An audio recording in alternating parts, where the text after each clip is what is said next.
I think I was about 9 or 10 when I realised that people who wrote the books that were in the library got paid for it. One of the series of books I read was the Shalley School books, and one of the characters there grew up to be a writer, and there was one where she got a cheque from her publishers, and I thought, you get paid money for doing this. I could do that.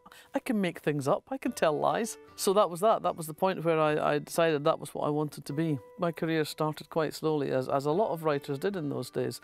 You know, Ian Rankin and I often laugh that it took us 10 years to be an overnight sensation. The idea of, you know, paying big bucks for a debut novel and pushing it out there and getting everybody going on word of mouth just didn't really happen. And also I was published by a small independent publishing house called the Women's Press.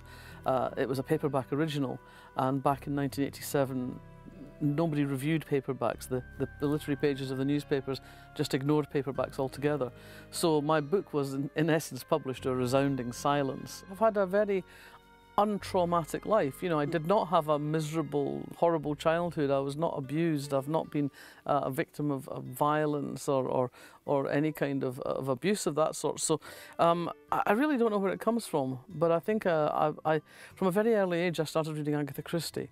And I've always been drawn to reading a lot of crime fiction. So I think that interest in the dark side was partly fueled by that. And also, in a way, partly fueled by growing up in that sort of Scottish Presbyterian tradition. But this last year I've discovered the joy of listening to books. For a long time I didn't really feel I had a space in my life that would accommodate audiobooks. And then I discovered that it was the perfect way of dealing with going to the gym. So now I go off onto the treadmill with my audiobook, and of course the great joy of that is you get sucked into the book and suddenly you find you're actually doing an extra 10 minutes because you need to get another chapter done.